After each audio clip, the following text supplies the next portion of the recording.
अंतर्राष्ट्रीय संगठनों में अध्यक्ष पद में बदलाव हुआ करते हैं। ये एक सहज और स्वाभाविक प्रक्रिया होती है जो उनके नियमों और व्यवस्थाओं के अनुरूप संचालित होती है। आज भारत G20 का अध्यक्ष है।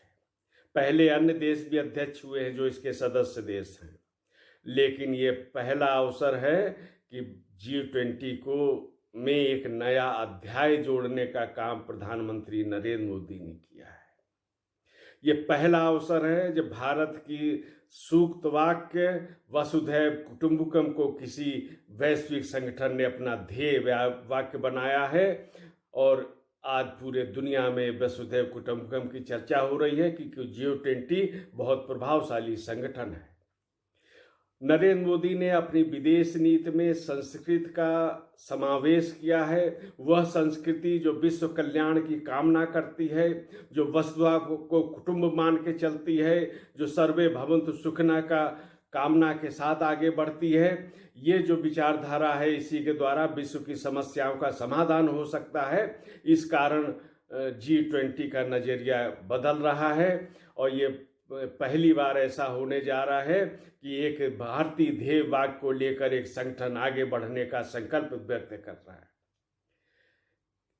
भारत के में पिछले 9 वर्षों में हम देखते हैं तो जिस प्रकार नरेंद्र मोदी ने इस संस्कृति का समावेश अपने विदेश नीति में किया है, उसी का परिणाम है कि आज दुनिया अंतर्राष्ट्रीय योग दिवस मना रही है। योग के प्रति जागरूकता बढ़ी है।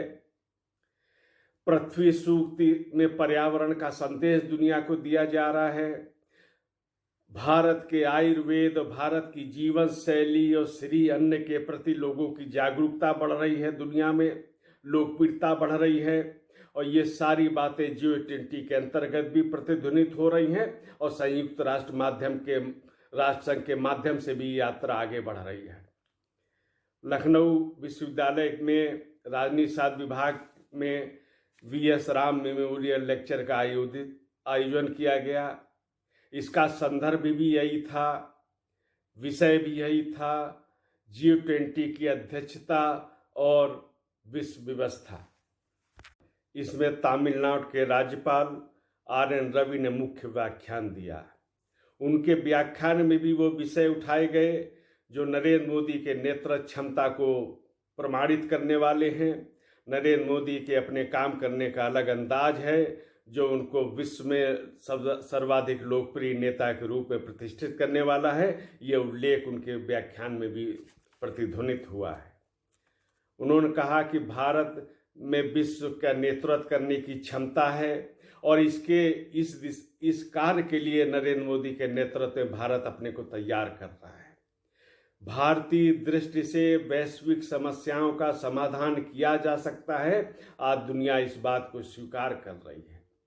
मानव कल्याण के भारत एक सशक्त नेतृत्व करेगा और इससे मानवता का कल्याण होगा, मानव का कल्याण होगा। जो भारत कभी विश्व गुरु होता था, आज उस दिशा में भारत कदम बढ़ा रहा है और G20 के माध्यम से भी ये कार्य होता हुआ दिखाई दे रहा है। ये यात्रा आगे बढ़ रही है। आज भी लोग सोचते हैं, विश्व के प्रमुख नेता हैं जो ये सोचते हैं कि भारत के विचारों से ही वैश्विक समस्याओं का समाधान हो सकता है। अन्य कोई मार्ग उनको भी समझ में नहीं आ रहा है। वो भी अपनी समस्याओं में उलझे हुए हैं। उनसे बाहर निकलने का कोई रास्ता उनकी सभ्यता चिंतन में दिखाई नहीं दे रहा है।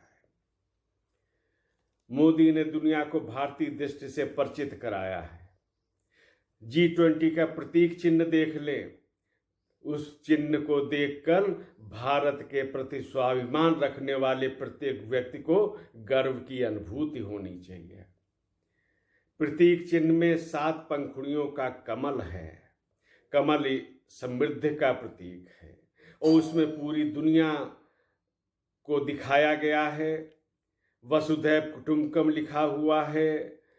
1 अर्थ, 1 फैमिली, 1 फ्यूचर ये ध्येय वाक्य में शामिल है और यही भारतीय चिंतन के अनुरूप है जिसे एक वैश्विक संगठन में प्रतिष्ठित किया गया है। एक बड़ा संगठन है, दुनिया में इसका बहुत ज़्यादा महत्व है और भारत इस दिशा में उसको एक नया नेतृत्व देने का काम कर रहा है।